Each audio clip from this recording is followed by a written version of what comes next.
Welcome to knowledge age hunters. तो आज हम क्लास 9 का अपना जो काव्यखंड का थर्ड चैप्टर है सवैये उसको डिस्कस करेंगे। तो इसको डिस्कस करने से पहले मैं बता दूं इसके जो पोइट हैं उनका नेम क्या है, रसखान। ये इंपॉर्टेंट है, इसका 1 मार्क्स क्वेश्चन आ जाता है तो ये लर्न कर लेना, इसको याद रखना है, रसखान। तो अब हम इसको डिस्कस करेंगे कि इसमें है क्या। तो इसको डिस्कस करने से पहले एक ओवरव्यू ले लेते हैं, छोटा सा, बहुत छोटा सा।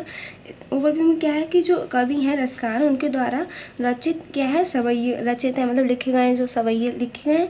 तो फिर कवि क्या है, कवि का अपने आधार श्री कृष्ण और उनकी जो लीला भूमि है, श्री कृष्ण की लीला भूमि मतलब जो वृंदावन की प्रत्येक वस्तु में प्रेम प्रकट हुआ है। तो उनका यही है ओवरव्यू कि क्या है, जो कवि हैं रसखान उनके द्वारा ये सवैये लिखे गए हैं, और जिसमें जो कवि हैं उनका अपने आराध्य श्री कृष्ण और उनके जितने भी लीला भूमि वृंदावन की प्रतीक वस्तुएं उनके उससे प्रेम प्रकट हुआ है। तो ये हमारा एक छोटा सा ओवरव्यू। अब हम इसको रीड करेंगे, फिर इसका मीनिंग डिस्कस करेंगे। तो फर्स्ट हम इसको रीड कर लेते हैं। तो फर्स्ट पहला सवैया है, उसका फर्स्ट पैराग्राफ को रीड करेंगे। सो गाइस, इसको रीड करने से पहले मैं बता दूं कि जो वीडियो है बहुत ज़्यादा इंपॉर्टेंट और हेल्पफुल होने वाला है, तो आप इसको पूरा वॉच जरूर करना गाइस, मतलब फुल वीडियो वॉच करना। तो हम इसको रीड करते हैं। मानुस हाँ तो वही रस खानी बसा ब्रज गोकुल गाँव के गवारन, जो पशु हाँ तो कसा कहा बस मेरो चरो नित नंद की धेनु मंझारन, पाहन हो तो वही गिरी को जो कियो हरिचंद्र पुरदन धारन, जो खग हो हाँ तो बसेरो करो मिली कालिंदी कूल कंदम की डारन। तो अब इसका हम मीनिंग डिस्कस करते हैं कि इसका मीनिंग है क्या। तो इसका मीनिंग है, प्रस्तुत सवैये में रसखान यह इच्छा व्यक्त करते हैं। तो इसमें क्या है, जो सवैये है इसमें जो रसखान है वो अपनी एक इच्छा व्यक्त करते हैं। कौन सी इच्छा की, अगले जन्म में वे वृंदावन से ही जुड़े रहना चाहते हैं। उनकी एक इच्छा है, वो ये इच्छा को व्यक्त करते हैं कि वो अगले जन्म में भी वृंदावन से जुड़े रहना चाहते हैं। वे कहते हैं कि मैं यदि मनुष्य बनूं तो वृंदावन में वहाँ के ग्वाले के साथ रहूं। वो कहते हैं कि अगर वे मनुष्य बने तो वहाँ वृंदावन में वहाँ के जो ग्वाले हैं उनके साथ रहूं। यदि पशु बनूं तो इसमें मेरा कोई वश नहीं, पर मैं इतना चाहता हूँ कि मैं सदा नंद बाबा की गायों के बीच ही चरने वाला पशु बनूं। तो अगर वो कह रहा है कि अगर वो पशु बने तो इसमें तो उनका कोई वश नहीं है, पर वो इतना ज़रूर चाहते हैं कि वो सदा नंद बाबा की गायों के बीच ही चरने वाले कोई पशु बने। तो वो इतना चाहते हैं।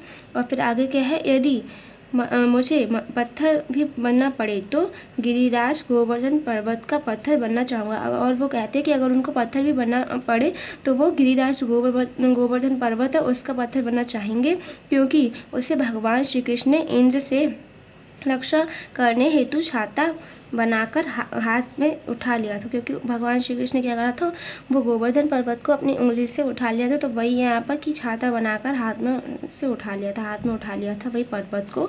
तो फिर वो इसीलिए वो एक पत्थर बनना चाहते हैं। अगर पत्थर बने तो फिर वो क्या चाह रहे हैं कि वो गोवर्धन पर्वत का पत्थर बने। फिर है कि यदि मुझे पक्षी बनना पड़े तो मैं यमुना तट पर कंदम के वृक्ष की शाखाओं में निवास करना चाहूँगा। और आगे वो ये भी कह रहे हैं कि अगर वो उनको पक्षी बनना पड़े तो वो यमुना तट पर जो कंदम के वृक्ष की वो शाखाओं में निवास करना, जो यमुना तट के जो कंदम के वृक्ष हैं उनकी शाखाओं में निवास करना चाहेंगे कृष्ण, क्योंकि इनके निकट ही रास रचा करते। क्योंकि जो कृष्ण है उन्होंने क्या करा था, इन्हीं शाखाओं के चारों ओर, मतलब कि तरफ इन्हीं की ओर अपना जो रास है उसको रचाया करते थे। तो ये था हमारा फर्स्ट वाले का मीनिंग। तो आई होप इसको आप लोगों ने समझ लिया होगा अच्छे से। फिर अब हम सेकंड पर आते हैं। तो अब है सेकंड पर। तो सेकंड क्या है, इसको भी पहले रीड कर लेते हैं, फिर इसका मीनिंग जानेंगे कि इसका मीनिंग है क्या। सेकंड वाला, या लकुटी अरु कामरिया पर राज त्यहूँ पुरजो तजी डारो, आटहु सिद्धो नवो निधि के सुख नंद की गाय चराई बिसौरो। रसखान कौमो इन आखिन सो ब्रज के वन बाग तड़ाक निहारो, कोटिक एक कल धौत के धाम करील के कुंचन ऊपर बाढ़ो। तो अब हमने इसको रीड कर लिया, तो अब हम इसका मीनिंग जानेंगे कि इसका मीनिंग है क्या। तो इसका मीनिंग क्या है कि कृष्ण की प्रिय वस्तुओं के लिए रसखान सब कुछ छोड़ने की को तैयार है। तो इसका मीनिंग सबसे पहले तो ये है कि जो कृष्ण की जितनी भी प्रिय वस्तु हैं उनके लिए जो रसखान है वो अपना सब कुछ छोड़ने को तैयार है, सबसे पहली बात। फिर क्या है, वे कहते हैं कि यदि उन्हें कृष्ण की लाठी और कंबल मिल जाए तो वे तीनों लोगों का सामान जोड़ने को तैयार हैं। वो ये भी कहते हैं कि अगर उनको श्री कृष्ण की लाठी और कंबल मिल जाए तो वो क्या करेंगे, वो तीनों लोगों को सामान छोड़ने को भी वो तैयार हो जाएंगे, मतलब तैयार हैं। 8 सिद्धियाँ और 9 सिद्धियाँ मिल जाने से जो लाभ होता है उससे भी नंद की गाय चुराने के लिए सुख लाभ के आगे कुछ नहीं समझते। अब क्या है, जो 8 सिद्धियाँ होती हैं तो क्या है, वही 8 सिद्धियाँ और 9 सिद्धियाँ मिल जाने पर भी जो लाभ होगा उससे वो क्या करेंगे, नंद की गाय चुराने के लिए सुख लाभ के आगे कुछ नहीं समझते। वो क्या करते हैं, इनको कुछ भी नहीं समझते हैं, किसको, कि उसे वे नंद की गाय चराने के लिए सुख लाभ के आगे कुछ नहीं समझते। ठीक है, सुख लाभ के आगे। फिर आगे क्या है, वे और क्या कहते हैं, वे कहते हैं मतलब रसखान, वे कहते हैं जब से मैंने अपनी इन आँखों से ब्रजभूमि के वनों, बागों और तालाबों को देखा है, तब से यही मन करता है कि इन करील के घने कुंजों पर करोड़ों सोने के बने महलों का न्यौछावर किया जा सकता है। ओके, फिर क्या है, अब वो क्या कह रहे हैं आगे कि जब से उन्होंने क्या देखा है अपनी आंखों से इस ब्रजभूमि के वनों और जो बाग होते हैं, मतलब बागों और जो तालाब हैं, तालाबों को उन्होंने देखा है, तब से उनका मन ये करता है कि इन करील के घने कुंजों और जो करोड़ों सोने के बने हुए जो महल हैं, ठीक है, उनको न्यौछावर कर दें। वो ये चाहते हैं कि जो करोड़ों मतलब रुपए जो मतलब सोने के जो महल बने हैं उन सबको वो न्यौछावर करना चाहते हैं, मतलब कर सकते हैं इस बात को लेकर। तो क्या है, अर्थात क्या है, अर्थात इन करील के कुंजों के आसपास वास करने में जो सुख है वह सोने के बने महलों में नहीं है। तो अर्थात ये मतलब एंड में क्या बात है इसमें कि जो मीनिंग निकल कर आया, एंड मतलब इतना पूरा मीनिंग तो चल ही रहा था, लास्ट में क्या मीनिंग है इसका कि जो करील हैं, करील के जो कुंजों के आसपास जितने भी वास करने में जो सुख है, वो कहते हैं जितना भी करील के कुंजों के आसपास जो सुख है उसको मतलब सोने के भी बने महलों से भी नहीं है। मतलब इनका इस चीज़ का जो सुख है वो क्या है, उसको मतलब सोने के बने महल से भी उसमें नहीं है। अगर सोने के महल हैं उसमें भी इतना सुख नहीं मिलेगा जितना हम करील के कुंजों के आसपास वास करने में हमें जो सुख मिल जाएगा, वो ये कह रहे हैं। फिर क्या है, फिर क्या है, क्योंकि कृष्ण इन्हीं के निकट अपनी लीलाएं किया करते थे। क्योंकि क्या है, जो कृष्ण है वो कृष्ण क्या है, इन्हीं के पास में अपनी जो लीलाएं होती हैं, मतलब जो अपनी लीला करते थे। इतना हमारा सेकंड का मीनिंग हो गया। इसको भी मैं आप लोगों को यही डिमांड करूँगी कि आप लोगों को होप करती हूँ कि आपको ये अच्छे से समझ में आ गया और ये इंटरेस्टिंग चैप्टर लगे, तो आप लोग इसको एंड तक ज़रूर वॉच करना गाइस। और अगर आपको कोई डाउट वगैरह हो तो आप मुझे कमेंट सेक्शन में बता देना, मैं उसको वहीं पर क्लियर कर दूँगी। अब हम थर्ड पर आते हैं।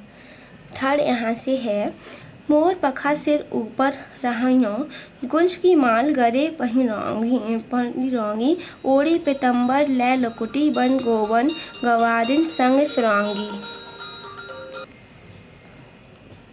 भाव तो वो ही मेरो रस खानी सो, तेरे कहे सब स्वांग करोगी, या मुरलीधर की अधरान धरी अधरा न धरोंगी। तो अब हमने इसको रीड कर लिया है, अब हम इसका मीनिंग जानते हैं कि मीनिंग है क्या इसका। तो मीनिंग है इसका, मैं मीनिंग डिस्कस कर रही हूँ गाइस।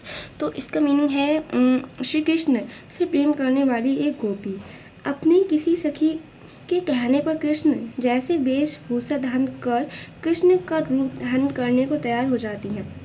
तो क्या है कि जो श्री कृष्ण प्रेम करने वाली गोपी है वो क्या है, अपनी किसी सखी के कहने पर, मतलब उनकी कोई सखी मतलब जो फ्रेंड होगी उसके कहने पर क्या करती हैं, कृष्ण जैसी मतलब जो कृष्ण जैसी उनके जो कृष्ण जैसी वेशभूषा को धारण कर लेते हैं। जैसे कृष्ण जी के जैसे कपड़े वगैरह होते हैं उसको धारण करती हैं। ठीक है, जैसे कृष्ण जी की वेशभूषा होती है उसी की तरह वो भी अपनी वेशभूषा मतलब उनके वेशभूषा धारण कर लेती हैं और कृष्ण का रूप धारण करने को तैयार हो जाते हैं। ठीक है, फिर उनका क्या करते हैं, कृष्ण जैसा रूप भी धारण करने को तैयार हो जाती हैं।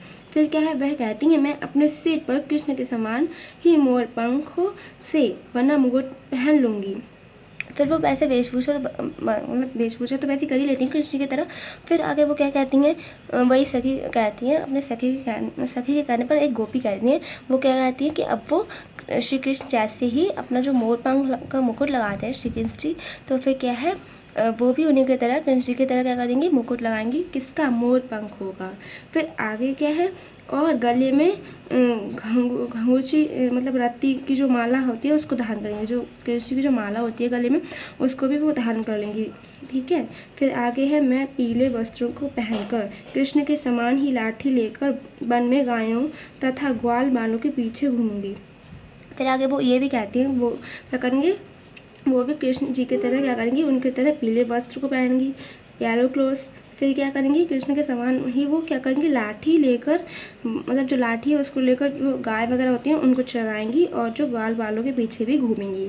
फिर क्या है, गोपी कहती हैं कि मेरे श्री कृष्ण को जो कुछ भी अच्छा लगता है मैं सब कुछ भी तेरे कहने पर करने को तैयार हूँ। वो कहती हैं कि क्या, उनके जो श्री कृष्ण है उनको जो कुछ भी अच्छा लगता है वो उनके अपने सखी के कहने पर वो सब कुछ वो करेंगी।